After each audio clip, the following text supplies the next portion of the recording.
WIAC 740 presenta Delvis Grisel y compañía. Muy buenos días, soy Delvis Grisel Ortiz. Les doy la bienvenida a esta edición de Delvis Grisel y compañía. En el día de hoy voy a tener un programa muy cercano a mi corazón, una historia personal que me parece importante que compartirla que yo la conozco muy bien desde que se inició. Y me ha parecido muy importante que todos mis radioescuchas también conozcan esta historia personal, que es una historia personal de éxito, de tenacidad, de confianza en el futuro, de confianza en la vida diaria. No hay nada que yo pueda decir realmente que describa en la magnitud que me gustaría decirles de antemano lo que ustedes van a escuchar. Pero es que nadie mejor que ella para contar su propia historia y que ustedes vean. Ella es algo así como una heroína de Marvel, de los Avengers, una cosa así para mí. Porque sinceramente se trata de Nindra Cordero, una queridísima amiga y una empresaria puertorriqueña exitosa, que desde que tenía 35 años, ¿estoy correcta? 35 años. 33, me la puse un poquito más vieja. Desde que tenía 33 años y 2 niños pequeños, tuvo que enfrentar el cáncer. El cáncer cuando a los 33 años y niños pequeñitos, el médico le dijo, hazle un videíto a los nenes porque lo que te quedan son como 4 meses de vida. Y ella dijo, no, de ninguna manera. Así que vamos, es hermoso lo que ustedes van a escuchar, se los garantizo. Buenos días, Nindra, ¿cómo estás? Buenos días, gracias por esa introducción, ahora muy conmovida. Creo que no voy a poder casi ni hablar. No diga eso porque estoy contando con que mucha gente, y es que yo sé que hay mucha, o sea, la cosa de tener cáncer es una cosa aparatosa realmente. Es una cosa aparatosa, lo es. Y lo es por muchas razones, ¿verdad? Uno le tiene miedo a la palabra, le tiene miedo a todo lo que conlleva eso, en términos de no solamente el deterioro físico, sino los tratamientos, la falta de recursos y sí, la rutina, la cotidianidad, que todo se ve afectado por esa palabra que llega de manera inesperada. Pero también hay esperanza, también hay cosas que uno puede hacer en el día a día que lo llevan a uno al próximo nivel o lo llevan a uno al próximo paso o al próximo logro, por pequeñito que sea. Uh-huh. Pero claro, a los 33 años que te digan te quedan 4 meses de vida, eso tiene de momento un impacto ciertamente severo, devastador, ¿no? Cuéntame ese momento. Estas son cosas que yo viví con ella, pero bueno, ella las tiene que contar. Y voy a tratar de no descomponerme mientras las cuento. Okay. Era un octubre. Yo comencé a tener mareos y dolores de cabeza y yo tenía un trabajo que me implicaba mucho tiempo, muy intenso. Además tenía 2 niños pequeños, tenía uno en 3er grado y tenía uno en séptimo grado. Mi mamá, como yo no tenía tiempo, me sacó una cita con un neurólogo. El neurólogo tan pronto me vio y me hizo unas pruebas de discernimiento, me envió a donde un especialista. Ese fue el primer especialista que me diagnostica que tengo un tumor en el cerebro, un gliostoma tipo 4, y cuando la gente, ¿verdad?, los que saben de cáncer, cuando te dicen tipo 4, ya eso es un cáncer terminal, por las razones que sean. A mí el diagnóstico me llega un diciembre 16 y mi niño pequeño cumplía diciembre 17 sus 8 años. Yo no le dije nada a nadie, no se lo dije a nadie, hice la fiesta de cumpleaños en una bolera, tal cual, celebré la vida de mi niño y ese día hice la determinación de que lo iba a ver crecer, de que iba a estar presente física, emocionalmente, ¿verdad? Porque las madres, a lo largo de los años, aunque uno vea que los hijos, ¿verdad?, porque ya los míos afortunadamente son adultos, aunque uno los vea partir, uno sabe que uno está con ellos. Uno sabe que lo que uno les ha enseñado, que lo que uno ha hecho por ellos, los acompaña por la eternidad. Pero en ese momento yo quería estar físicamente y quería criarlos. Yo no quería que mis hijos dijeran que eran huérfanos de madre. No lo quería. Así que ese fue el dínamo inicial que te llevó Ese fue el dínamo inicial que me llevó a hacer esa determinación de nunca rendirme y de que todos los días, por pequeño que fuera mi esfuerzo o por sobrehumano que tuviera que ser mi esfuerzo, yo no me iba a rendir. Y bueno, pues al cabo de los años ha rendido frutos, pero sí, ese primer diagnóstico fue devastador, ese primer médico luego que me refiere a otro especialista, ese es el especialista que me dice, no hay mucho que podamos hacer por ti, inclusive me habló de una super máquina que existía, el Gamma Knife, que en Puerto Rico no estaba en ese momento, me dijo, pero tú ni siquiera eres candidata para el Gamma Knife. ¿Y por qué? Pues por la localización del tumor. El tumor tiene que estar en determinadas partes de tu cabeza para que el Gamma Knife pueda tener acceso. Y el Gamma Knife es una máquina que luego se trajo a Puerto Rico, se legisló, se consiguió el dinero y se trajo a Puerto Rico y está en centro médico. Así que aquellos que tengan problemas de tumores en el cerebro... ¿Qué es rayos gamma? Ya que dice gamma. Se llama así, ponen un casco y entonces son miles de rayos X, como quien dice, que van dirigidas al tumor y el tumor luego de esas sesiones se supone que se desvanezca, que se desaparezca. Sí. Pero tú no cualificabas. Yo no cualificaba, así que pues mi camino ha sido más largo, ha sido y además más extenso. además de eso, un cáncer de cerebro propone mucha metástasis, ¿no? Pues sí, porque mira, yo soy ese 4% de las mujeres en el planeta que padecen el mismo tipo de cáncer que padeció el ciclista, que ahora no recuerdo su nombre, que después me tuve que leer la historia porque era como, yo iba como detrás de él, siguiéndole el camino, lo único que yo no tenía ni los recursos de él, ni sus condiciones físicas, ni sus accesos, ¿verdad?, a medicina. Pero yo soy ese 4% y entonces este cáncer es un cáncer líquido que sí, que hace metástasis. En mi caso... ¿Qué quiere decir cáncer líquido? Eso sí que no lo sé. Pues mira, porque a veces tú lo que tienes es una masa sólida, como quien dice, que un tumor, la gente le habla como tumor, en los términos médicos se habla de lesiones. Y es una bolita. Que es una bolita, que exacto, que es palpable, que tú la puedes tocar, por ¿Y ejemplo. que la puedes retratar? La puedes retratar, la puedes ver exactamente. Y la puedes ver crecer. La puedes ver crecer, la puedes medir, etcétera. Entonces, al ser un cáncer líquido, es un cáncer que es muy frágil y es como muy susceptible a cualquier cambio y se aprovecha de cualquier cambio. En mi caso, cuando a mí me comenzaron a dar radioterapia, lo que estaba encapsulado explotó, como quien dice. Y yo ya a los 6 meses yo tenía metástasis a los pulmones y a los huesos. Que fue muy duro también, porque entonces, yo no sé si tú recuerdas que yo salía como, a lo mejor en la mañana me levantaba y estornudaba, y al mediodía ya tenía pulmonía. Era una cosa que mi sistema inmunológico y mis pulmones se convirtieron en el talón de Aquiles, porque yo siempre estaba muy frágil, cualquier cosa me daba pulmonía. Bueno, y así tuviste que enfrentarte a los primeros medicamentos, a las primeras quimioterapias, a las primeras radioterapias. ¿Y eso qué significó, ese proceso? Pues muy duro, pues porque es una cosa que yo me dedico, yo invierto mucho de mi tiempo en hablarle a pacientes y prepararlos emocionalmente a lo que se van a enfrentar. Porque aunque existe un montón de literatura que te dice, pues a lo mejor te puede dar náuseas, te puede dar dolor en el cuerpo, lo de la pérdida de cabello, etcétera, que son como las cosas que más se ven de afuera, nadie te dice lo que realmente por dentro tú vas sintiendo.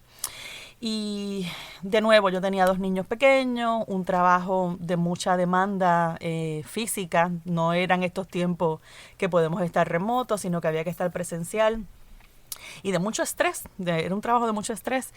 Y sí, físicamente está la primera sesión de quimio, que nadie te dice cómo te vas a sentir, y está esa sensación de que el cuerpo se te está quemando. Y a lo mejor los que se han hecho un estudio de MRI han podido tener un poquito de esa sensación cuando te ponen el líquido de contraste, tú sientes un calentón en el cuerpo.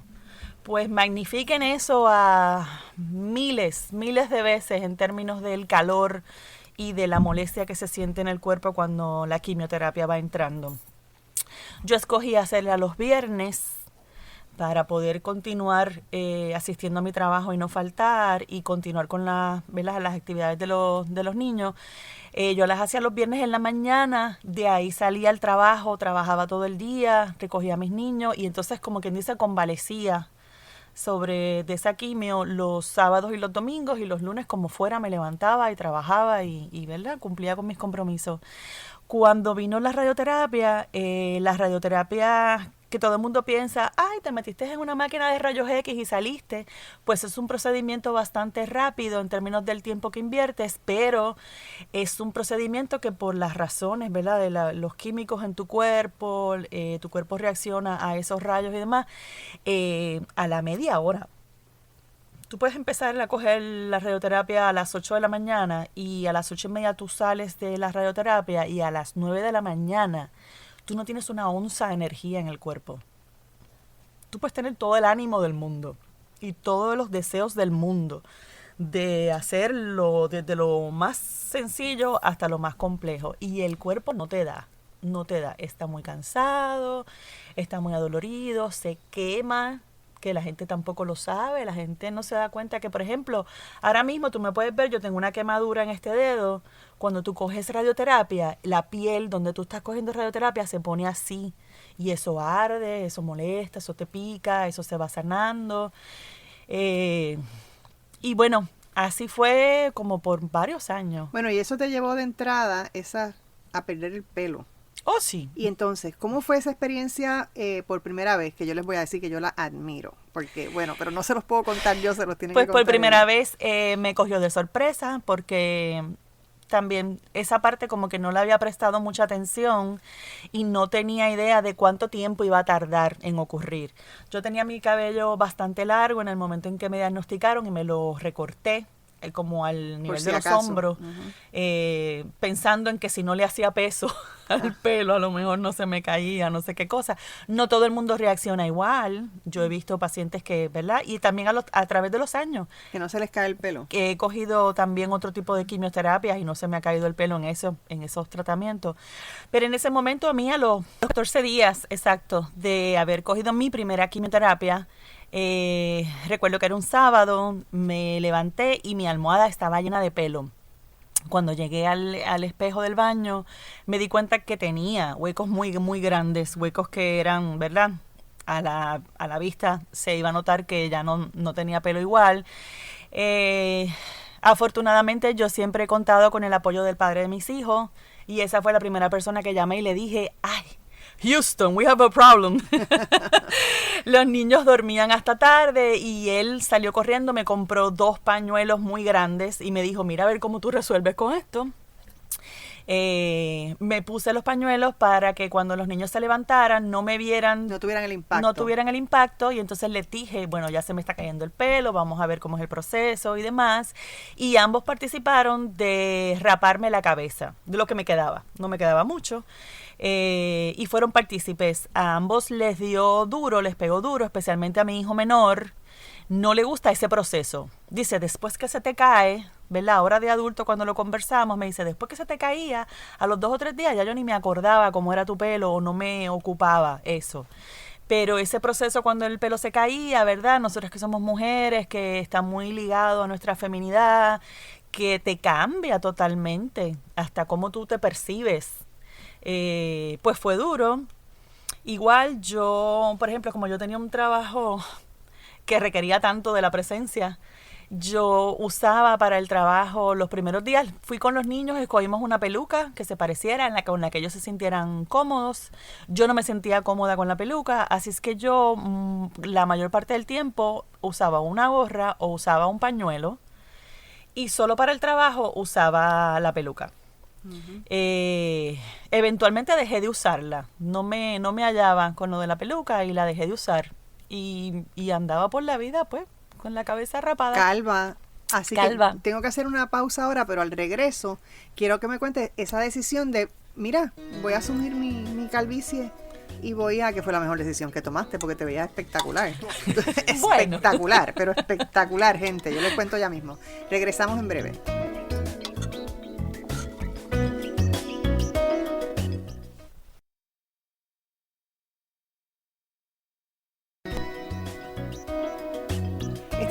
regreso en Delvis Grisel y compañía y continúo con esta importante conversación con mi queridísima amiga Nindra Cordero. Habíamos dejado en el aire, antes de irnos a la pausa, cómo ella asumió su calvicie por los tratamientos del cáncer. Y yo les quiero, antes que llegue el cuento, yo les quiero decir cómo lo tomé yo. Como les dije y como dijo ella, empezó a los 33 años con este diagnóstico de un cáncer de cerebro. Ese primer año, Nindra, yo les diría a ustedes que mostró el embate de esa enfermedad, bajó mucho de peso, se quedó calva, se veía pálida, pero eso fue el primer año. De ahí en adelante, cuando ella, vamos a decir así en puertorriqueño, le metió el turbo a lo que era su convicción, sencillamente yo siempre le dije a mis amistades con quienes yo hablaba de ella, gente que no la conocía pero que yo le hacía el cuento, le decía, si esta mujer entra por esa puerta, cuando ustedes la vean me van a decir, tú eres una mentirosa. Ella no tiene ningún cáncer porque esa mujer se ve espectacular. Y ciertamente, de ahí en adelante, cuando ella logró rebasar esa etapa, en esa primera etapa en la que el cáncer pretendía consumirla en poco tiempo, ella, olvídense ustedes, siempre tenía las uñas pintadas, siempre estaba maquillada y se veía preciosa de calva, pero preciosa. Era una cosa que yo dije, ustedes han visto estas mujeres calvas en las series de futuristas, que se ven espectaculares, vestidas con estos trajes de las naves espaciales y no sé qué. Ella superaba todo eso. Pero bueno, que nos cuente ella cómo ella enfrentó la decisión de asumir esa calvicie y olvidarse de ocultarla, de olvidarse de los pañuelos, de las pelucas y de los sombreros. Bueno, la idea de cubrirse la cabeza, ¿verdad? Tiene varios propósitos. Uno es la impresión que le causa a los demás, porque yo no me estoy viendo calva. A mí no me molestaba la calvicie. La impresión en los demás, el rostro, la tristeza que le proporcionaba a los demás verme calva, ¿verdad? Porque era como la evidencia tangible de que yo estaba enferma. Inequívoca de que estaba muy, muy enferma. Así es que usar un sombrero, un pañuelo o la peluca tenía ese propósito. También tiene el propósito de mantener el calor del cuerpo, el frío del cuerpo entra por la cabeza y los pies. Pasaron varias cosas. Una era que yo definitivamente no me hallaba usando una peluca y pretendiendo que no pasaba nada, ¿verdad? Porque entonces la gente asume que uno está pretendiendo que no pasa nada. No, sí, es una peluca, pero me estoy tapando la cabeza, por las razones que sean. Y si tú bien recuerdas, yo tenía una reunión bien importante en mi trabajo donde había personas, ¿verdad?, que influían muchísimo en las decisiones del país en ese momento. Y yo no recuerdo, yo creo que yo tenía el pañuelo o algo así, y tú fuiste la primera persona que me dijo, pero quítate eso, quítate ese pañuelo, entonces anda por la vida con la calvicie tal cual. Y ese fue como el empujoncito quizás que me faltaba para asumirlo y decir, pues al que le dé tristeza, que le dé tristeza. A mí no me da ninguna, a mí eso era lo menos que me daba tristeza, estar calva. Y como tú dices, pues yo me maquillaba, me arreglaba lo mejor posible, ¿verdad? Y afrontaba la vida. Yo creo que sí, que me tardé casi un año en empoderarme, en asumir no solamente la calvicie, sino ese deterioro físico que no te deja moverte de cierta manera, pero que poquito a poco yo fui conquistándolo un día a la vez. Hay algo que yo le quiero, de lo que quiero que hablemos, porque creo que puede ser de mucha ayuda para mucha gente que esté enfrentando un diagnóstico de cáncer recientemente. Una de las cosas que yo admiré todo lo que tú hiciste, pero una de las cosas que creo que fueron bien importantes era la capacidad que tú tenías de hablar de tus sentimientos sobre el proceso. Yo recuerdo que nosotras todo ese primer año teníamos conversaciones extensas por horas de cómo tú te sentías, de cómo tú lo veías, de si realmente tú creías que te ibas a morir pronto, de cómo tú decías no me voy a morir. Y yo venía otra vez en otra conversación y te decía, bueno, vas a entregar los tenis, porque si los vas a entregar pues no hay ningún problema. Y tú me decías, no, yo no voy a entregar ningunos tenis. Y entonces yo decía, diablo, si es verdad que se va a morir en 4 meses, porque de momento uno como amiga también tiene un impacto bien severo, pero esa capacidad que tú tenías de expresar tus sentimientos fue de ayuda. Ciertamente. Y eso, por ejemplo, tenerte a ti personalmente, ¿verdad? Tenerte cerquita, poder tener esas conversaciones que eran esas conversaciones honestas, donde yo te podía decir tal cual me sentía, donde tú siempre abrías esa puerta de está bien si te quieres rendir, ¿verdad? Porque te veo muy mal, te veo muy deteriorada, te está dando mucho trabajo esto o aquello. Poder tener esas conversaciones honestas con alguien en las que te le dijera, no me quiero rendir, sí, yo sé que me veo muy mal, sí sé que me siento muy mal, pero bueno, hoy simplemente el malestar es el dolor en el cuerpo, hoy el malestar son, ¿verdad? La descomposición estomacal. O es la pulmonía. O es la pulmonía. La falta de aire. Es la falta de aire, es caminar de mi cuarto a la cocina, y yo no vivo en ninguna mansión, yo vivo en una casa cotidiana, una casa normal, y quedarse sin aire para llegar a la cocina de la casa. Pero sí, son cosas que hay que enfrentarlas, y es una cosa a la vez. Hablarlo, expresarlo, te hace sacarlo del cuerpo, en el sentido de que cuando uno está como maquinando en la cabeza qué es lo próximo, qué será lo próximo que vendrá, qué será lo que me va a tocar, cuál será el próximo obstáculo en esta carrera que para mí desde un principio era un maratón. Yo no estaba corriendo unos 100 metros, que la carrera debe durar, no sé cuánto le dura a las fondistas, pero yo sabía que era un maratón, y yo sabía que yo no me quería rendir, yo quería seguir luchando sin ocultar el deterioro, sin ocultar que las cosas eran muy, muy, muy difíciles. Uh-huh. Y bueno, lo que no hemos dicho todavía es cuántos años van desde tus 33, o sea, cuántos años tú llevas ya trabajando con el asunto del cáncer. Ahora yo llevo como 21 años trabajando, 21. Tengo una mayoría de edad en el cancerímetro. Ajá, de la vida. Exacto. Una mayoría de edad. Te hago esa pregunta uh-huh, porque es importante que la gente vea cómo tú has ido venciendo lo que parecía invencible, sí, lo que te habían dicho que no iba a ser posible. Y otra de las cosas que te advirtieron es que tú perderías el 15% de tu inteligencia, ¿no? ¿Cómo olvidarlo? Gente, lo perdí yo, ella está entera. ¿Cómo olvidarlo? Sí. Si tú recuerdas, esa fue una de nuestras primeras conversaciones, ¿verdad? Porque el que lo escucha así lo ve como una cosa como si fuera una cosa muy egocentrista o una cosa del ego, de que, vas a perder el 15%, ¿verdad? Pero en aquel momento yo estaba también recién separada del padre de mis hijos, así que yo era el sustento y era el motor de esta crianza, etcétera. Y yo no sé si ustedes saben, pero cuando uno está criando niños, aunque yo siempre he contado, ¿verdad?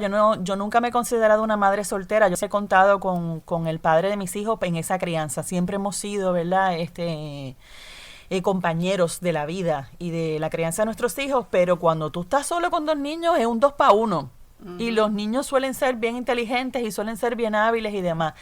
Y mantener la sabiduría, mantener la estamina, mantener la ecuanimidad cuando tienes que tomar decisiones tan grandes y tan trascendentales en términos del tratamiento que vas a hacer, las implicaciones de ese tratamiento, los costos de ese tratamiento, la crianza, el trabajo, la casa, etcétera. Sí, a mí me dio pánico pensar que iba a perder el 15% de mi inteligencia.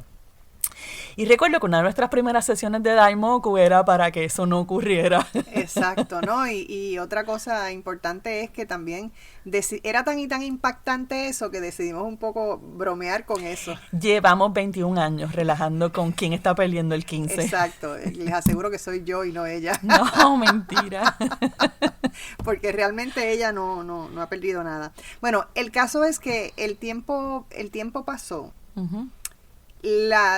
Todas las pastillas, que son uh-huh, muchas, los que padecen de cáncer saben lo que es la cantidad de pastillas. Olvídate tú de la quimio y de la radio. Las pastillas son una cosa que impresiona. Tú ver esos bultos que tú dices, ¿cómo es posible que alguien pueda tomar esa cantidad de pastillas y sobrevivir y después poder comer bien y no sé qué, cuántas cosas? Uh-huh. Pero bueno, yo creo que llegó un momento, porque ya estamos diciendo que son 21 años, llegó un momento en que tú me dijiste, yo no puedo más con este tipo de tratamiento y voy a buscar una forma alternativa. Ujú. Gente, ahí fue donde ella se convirtió realmente con vestuario y todo en la maravilla. Eso se los digo con toda honestidad. ¿Y qué les voy a decir? Que yo me sentí aterrada en términos de Los peligros a los que los me peligros enfrentaba. a que se iba a enfrentar, que yo no podía estar con ella físicamente porque ella tendría que salir del país para enfrentar eso. Y yo decía, ahora sí es verdad, que yo no sé cómo yo la voy a... Porque cuando uno acompaña a alguien en estos procesos, uno quisiera ser la protección más grande en todas las cosas que uno puede. Pero cuando esto llega, tú dices, es que realmente yo no voy a hacer, no va a ser posible. Y le va a tocar a ella absoluta, como si no hubiese tenido carga ya en 10 años, pues vamos, o sea, empezar una travesía y una aventura que tú no sabes si le va a cambiar la vida, si la va a proteger o si simplemente la va a llevar a un precipicio del cual no va a regresar. Así que sinceramente ese fue un proceso, si fue duro para ella, yo no les quiero contar lo que fue para mí. Pero bueno, tenemos que hacer una pausa. Regresamos en breve para hablar de estos tratamientos alternativos y cómo fue que los encontró y cómo fue que los llevó y cuáles son las experiencias que nos cuenta de la selva amazónica. Regresamos en breve.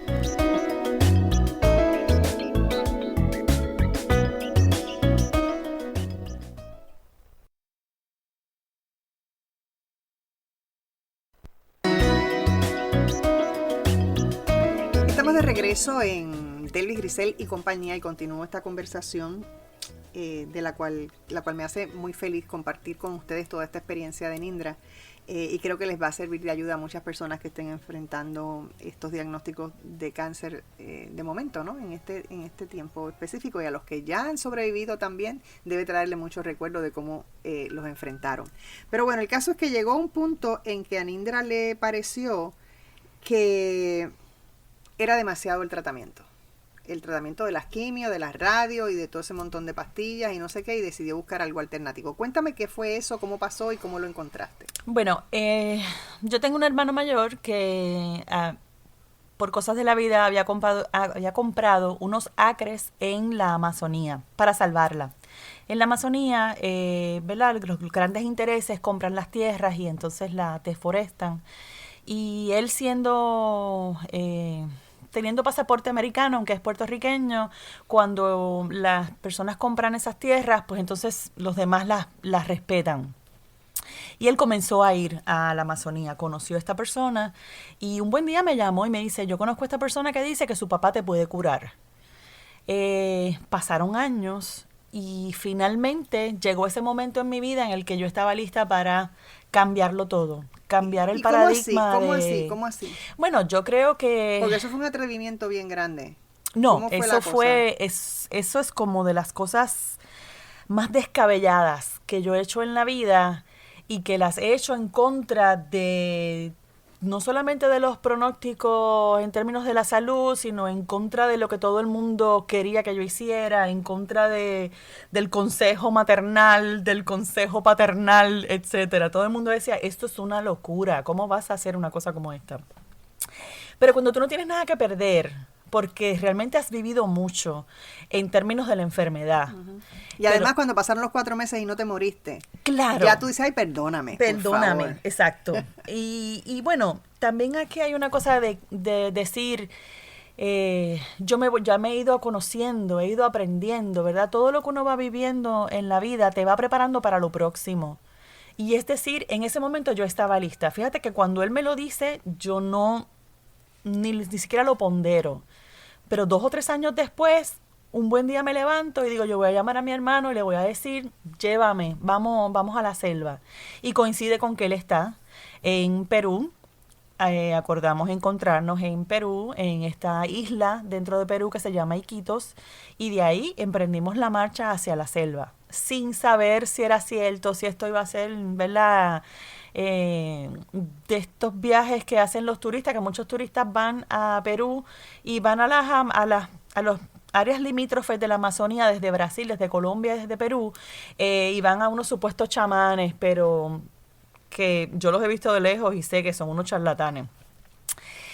Esta persona que era un chamán. No es un chamán y se ofende si le dicen que es un chamán porque por eso mismo, porque el ser chamán tiene una connotación en la Amazonía de que son unos charlatanes que están cogiéndole el dinero a los turistas y le están vendiendo sueños que no son realidad. Te venden 4 cosas que tienen un poquito de aguardiente y te dicen que te van a curar esto, aquello y lo otro, que te van a subir el líbido y la gente paga lo que sea. Ajá, pero como yo no iba buscando... Exacto. Pero ¿y cómo tú puedes hacer una diferencia?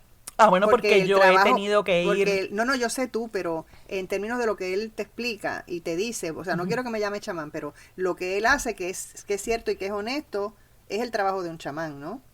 Es el trabajo de lo que nosotros únicamente acá... Exacto. Sí, únicamente que es un chamán honesto. Y él no quiere entrar en la cosa de los otros, por si acaso. Él se llama curandero. Curandero, muy bien. Él dice, yo soy un curandero, yo no soy un chamán. Okay. Este señor, que se llama Julio da Silva, porque es brasilero, vive en la Amazonía de Perú, hace ya casi 40 años está encerrado en la Amazonía, tiene ahora 98 años, me parece.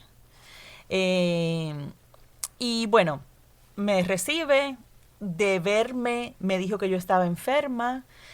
No les he contado el trayecto, pero el trayecto es arduo, es arduo. Tú te levantas a las 4 de la mañana, te montas en lo que le llaman un motocar, que es como una motora que tiene como unos asientos tipo carreta en la parte de atrás, llegas a un puerto. Y esto es desde Iquitos. Esto es de Iquitos. Ya llegaste a Iquitos. Llegas a ese puerto, en ese puerto coges lo que le llaman un rápido, que es un bote sin mayores protecciones.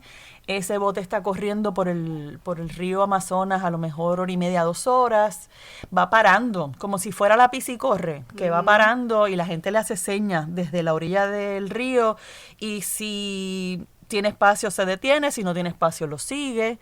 Igual, ¿y cuántas personas caben en eso? En eso caben 12 personas. Okay. 14 personas. ¿Y llegaste a estar en eso estando llena? Siempre están llenas. Okay, y no pensabas, esto se va a voltear. Esto se va a virar, esto se va a hundir. O sea, yo he ido con cerdos, con gallinas, con neveras. Señores, con neveras, en un bote en el que caben 12 personas. Oh my goodness. Es como viajar en el tiempo. Exacto. Es como viajar en el tiempo bien hacia atrás. Y ya una vez que llegas al área de la orilla del río, donde se supone que te detengas, te bajas, dependiendo de la época del año, si está lodado o no. Si está lodado significa que el agua te lleva hasta la tierra, hasta el tope de la tierra. Si no está halagado, pues entonces tienes que subir una halda llena de lodo y entonces comenzar el trayecto. Estás caminando 3 o 4 horas. Bajo un calor intenso porque Iquitos y la Amazonía es como un clima parecido al de nosotros. No importa si en Perú hay invierno, la única diferencia es si llueve más o llueve menos. Descríbeme ese trayecto cuando te enfrentaste a él y entraste ya de verdad en la selva. En la selva. Explícame eso con lujo de detalle. Ay, lo que viste, eso. Lo que te impresionó, lo que dijiste, diablo, yo no voy a llegar allí. Eso. Primero que uno nunca ve... No, hay un camino trazado que lo han hecho otras personas caminando. En la selva no se usan caballos, no se usa ningún otro método de transporte. La gente camina de un lugar a otro.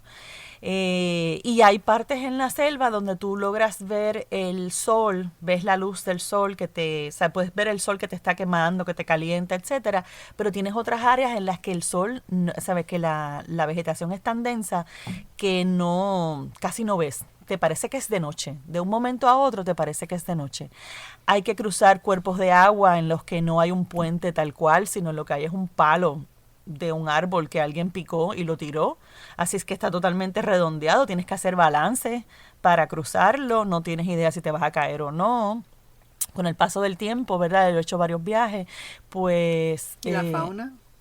La fauna. Yo tengo mis encuentros con la fauna. Tengo mis encuentros. En el primer viaje fue una anaconda. Okay. Que por poco me ha matado un infarto, no porque me fuera a comer, sino porque tuve que correr bastante por mi terquedad. Y en otro viaje fue un tigrillo. estábamos en unas hamacas, un hermano y yo, meciéndonos. Estábamos hasta jugando, empujándonos las hamacas y se nos apareció un tigrillo. Mi hermano perdió la tabla y yo le decía, lo único que tienes que hacer es hacerte el muerto. Cállate la boca y hazte el muerto para que no nos ataque. Sobrepasamos esa y cuando regresó mi otro hermano al área de la selva donde estábamos, dijo, ¿ustedes vieron el tigrillo que acaba de pasar? Y nosotros todavía estábamos pálidos de haber visto el tigrillo. Monos, un sinfín de monos. He tenido que forcejear con monos porque son hábiles, te abren la mochila, te quieren sacar las cosas de la mochila. Tienes que forcejear con ellos. Y no me puedes quitar esto. Ahora oigo el cuento del mono de Santurce. Del mono que se ha aparecido por Santurce y digo, que lo dejen en paz, que no pasa nada. Exacto, que sean naturales. Exacto. Eso digo yo, vivir en armonía. Es que no sabemos vivir en armonía con el resto de la naturaleza. Vivir en armonía. Entonces, cuéntame del tratamiento ya cuando lo enfrentaste por primera vez.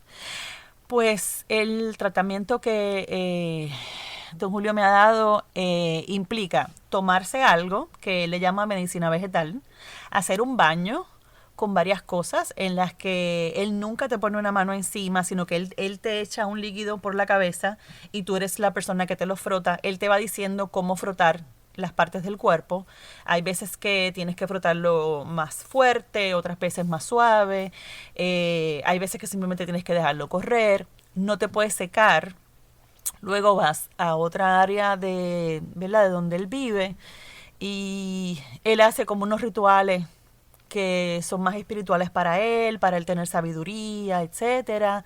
Te pone otros líquidos en la cabeza y entonces estás bebiendo otra medicina vegetal, pues la mayor cantidad de medicina vegetal que puedas hacer. Por lo general él te dice, tienes que beber más o tienes que beber menos.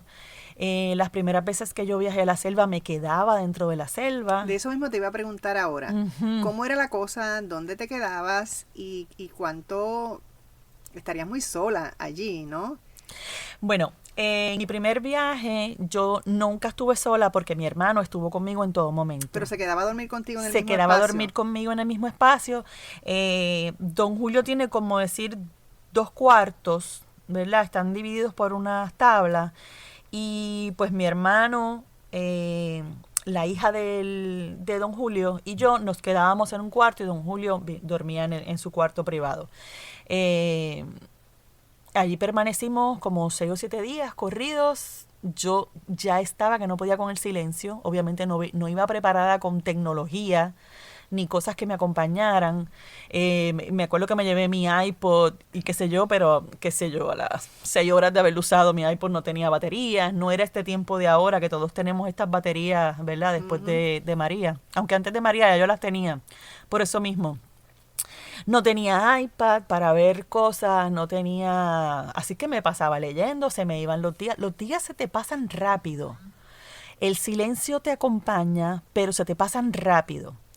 Una cosa que yo experimenté... Que no es tal cosa como silencio, es la ausencia de los sonidos que tú tienes, a los que estás acostumbrada. De la contaminación. Es la ausencia de la contaminación, pero exacto, silencio nunca hay. Los sonidos de la naturaleza son impresionantes. Ay, yo quiero que tú me los describas, pero tengo que pausar. Regresamos en breve.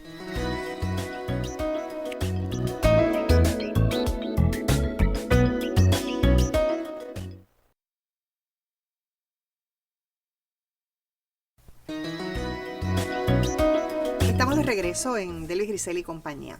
Bueno, estamos en la selva.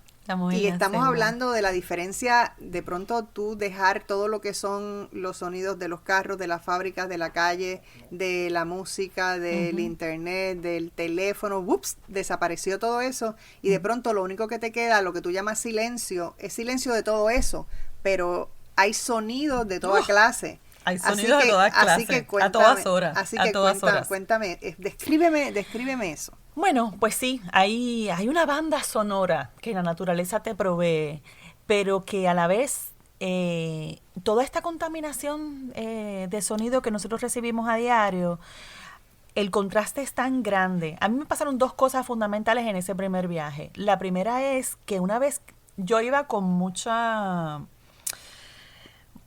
No escepticismo, yo iba con mucha preocupación de 2 cosas. Una, obviamente que estaba haciendo un esfuerzo extraordinario cuando estaba muy, muy enferma por hacer este trayecto físico que decía, no sé si lo voy a lograr. ¿Y tenías que dejar todos los medicamentos y las quimios y las radios para hacerlo? Yo no ¿O dejé podías nada seguir? porque Ok. yo no tenía ninguna indicación, yo no tengo ninguna comunicación Ok. con esta persona hasta que no entro a la selva. Ok. Yo esa mañana no me tomé los medicamentos que tenía. usualmente. Exacto, que tenía. Solo bebí agua, pues porque no sabía lo que me iba a enfrentar. Y lo que llevaba era agua en mi mochila y otras cosas. No llevaba comida.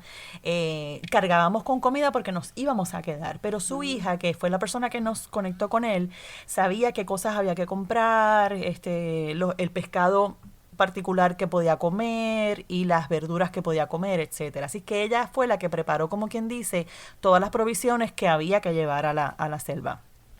Pero a mí me pasaron dos cosas importantes. Una es que nosotros que estamos tan atados a la tecnología, yo que tengo 2 hijos, que siempre estoy pendiente de mi celular por si un niño llama, etcétera, tenía mucho susto. ¿Y una mamá? Una mamá, el susto ese de estar desconectada totalmente. Y a una distancia A considerable. una distancia considerable, sin ninguna manera de comunicación, etcétera. Eso me daba pavor, mi ansiedad mayor era voy a lograr el viaje físicamente y esa desconexión de mis niños. Cuando yo entré a la selva, la paz y la tranquilidad que yo sentía fue una cosa como si me hubieran quitado el peso de todos los ladrillos de la humanidad de arriba del cuerpo en términos de esa preocupación hacia mis hijos, de estoy desconectada de ellos, si les pasa algo, etcétera. Me dio totalmente una paz increíble, una paz que yo nunca en mi vida había experimentado. Y la banda sonora de la naturaleza me acompañó. Nunca me desesperé, nunca me dio esa cosa de, ay, no, vámonos ya de aquí, ya estoy cansada de estar aquí adentro, etcétera. Nos fuimos por falta de recursos. Si se te acaba la comida, se acabó la comida y no hay manera. Tendrías que caminar 4 horas y volverte a montar en el rápido y llegar a Iquitos y volver a comprar. Y no es un viaje que haces en un día. Es un viaje que te toma más tiempo, ¿verdad? Especialmente porque yo siempre que voy bien enferma. Y no es un esfuerzo físico extraordinario el que hay que hacer. Yo en los primeros viajes no tenía tanta tecnología conmigo. Hace 2 viajes atrás, yo fui por primera vez totalmente sola, sin ningún familiar, sin ningún amigo y que me acompañara. Pero llevaba mi celular. Y mi celular tiene una aplicación que te dice cuántos pasos al día has hecho. El día que yo entré a la selva, yo hice casi 35,000 pasos. Imagínate. En la vida real, en un día normal, hoy yo no voy a hacer ni 2,000. Así es que, y en condiciones terribles. No hay camino, hay que subir haldas, hay que bajar haldas, el camino siempre está accidentado, está lodado.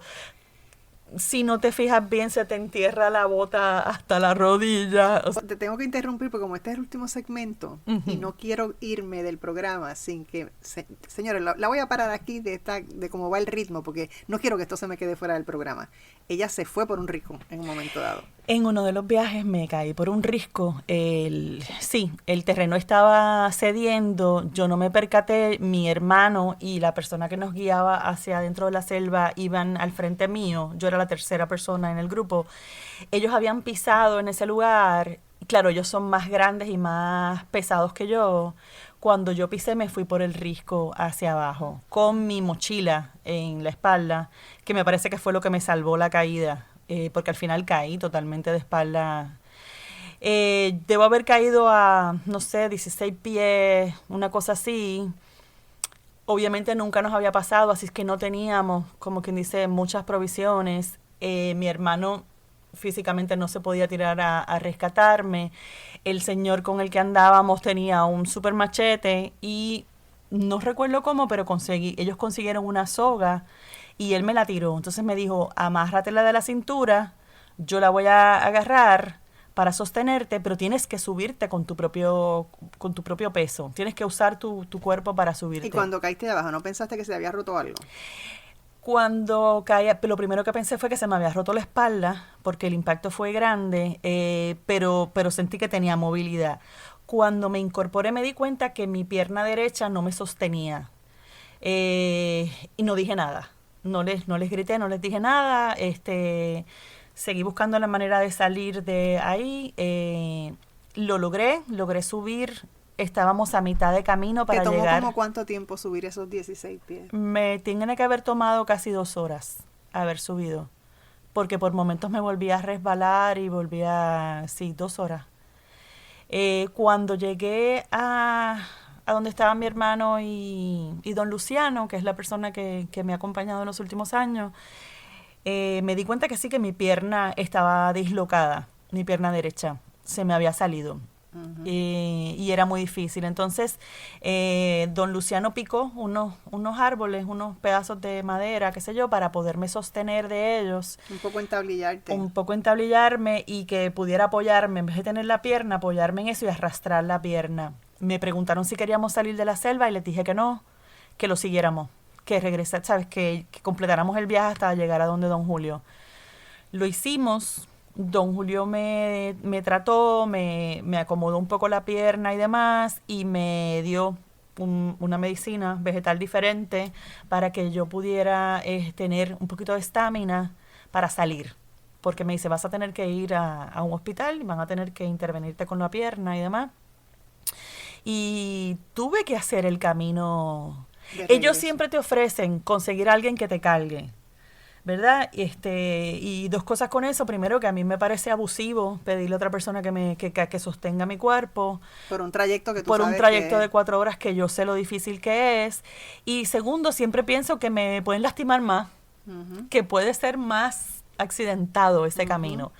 Así que con dolor en la pierna, en la cadera, en el cuerpo y en el alma, enfrenté el viaje de regreso y hasta que llegué a Iquitos. Llegué al hostal donde me quedo y cuando llegué estaba el dueño y me preguntó, me imagino que me debo haber visto como que me había pasado la selva entera por encima, y me preguntó que qué me había pasado. Le conté y me dijo, no te preocupes, te consigo a alguien que te atienda. Y me consiguió un médico al otro día, vino y me buscó y me llevó, y entonces ese médico me acomodó la pierna para que pudiera seguir. Después de eso entré 2 veces más a la selva. Wow. Con la pierna así. Tengo el fémur estillado y la cadera estillada, pero todavía me puedo poner zapatos altos. De vez en cuando, ¿no? No todos los días, pero todavía de vez en cuando me puedo poner zapatos altos y presumir un poquito. Exacto, cosa que yo ya no puedo hacer. pero ahí vamos. Exacto. Entonces, vamos a ir resumiendo uh-huh algo importante aquí. Obviamente tú has seguido tratamientos en los que es una combinación del tratamiento siempre y el tratamiento que recibes común y corriente médico. Sí. Obviamente ambos y la unidad de ambos ha sido exitosa porque la prueba es que estás viva 21 años más tarde. Correcto. Ahora, ¿cómo tú te has fortalecido tu interior con todos estos procesos? Eso es lo que quiero que me cuentes al final. Bueno, pues fundamental, que yo practico budismo desde que tengo 11 años, que cada uno de los obstáculos que yo he enfrentado en la vida, de las pruebas, de las metas que me he propuesto y que he logrado a través de mi práctica budista, fueron la zapata de confiar, de tener fe, de saber que a través de mi práctica budista yo iba a poder desarrollar la sabiduría y el entendimiento para tomar las decisiones que fueran mejor para mí en esta existencia. Y sobre todo con una confianza en ti misma y no en nadie más. Es una confianza en mí misma, es una confianza en saber que, por ejemplo, practicas el budismo, nosotros hacemos rituales en la mañana y en la noche de un gongyo, ¿verdad? Y cantar Daimoku, y en la mañana tú te levantas y tú haces tu práctica budista con la oración de tener sabiduría en ese día, de escoger el mejor médico, de tomar la mejor decisión en cuanto a el futuro, el hoy y el futuro, que es lo que uno tiene, porque ya el mañana, pues ya no lo tenemos. Eso, mi práctica budista, mi fe en Nam-myoho Renge Kyo, en que todos los días yo me levanto, practico, chanteo y me enfrento a la vida con la mejor actitud posible, no importa cuán grande sea la adversidad. Uh-huh. Y bueno, y cada día tienes menos miedo a la selva, ¿no? Bueno, Ya Selva ya es tu amiga. ya la conozco un poquito mejor, ya me sé el camino para llegar a donde don Julio, ya sé dónde buscar ayuda, ya sé que debo ir con soga. Ahora en este último viaje me llevé unos palos de esos de esquiar, no, de escalar montaña. De escalar montaña. De escalar montaña. Ya hace como 3 años tengo las mejores botas posibles para proteger mis pies. Y sí, uno va aprendiendo lecciones y va conquistando el que siempre te da el susto ese de que te estás enfrentando a algo muy grande, que no sabes cuál es el reto que te vas a encontrar, pero siempre sabes que es un reto grande. Seguro, y según van pasando de 4 meses a 4 meses a 4 meses a llegar a 21 años, A 21 es una historia de y a éxito. poder decir que si mi hijo menor estaba en 8º grado y mi hijo mayor estaba en 7º, en mayo del año que viene ambos se gradúan, uno del Conservatorio de Puerto Rico y el otro de la Universidad de Berkeley, así que mamá está viva para celebrar eso. Exactamente, y mamá ha estado viva para ver a su hijo ser miembro de la Sinfónica de Puerto Rico. Correcto, ese es el Así menor. que, porque es, Sí. es violinista. Sí.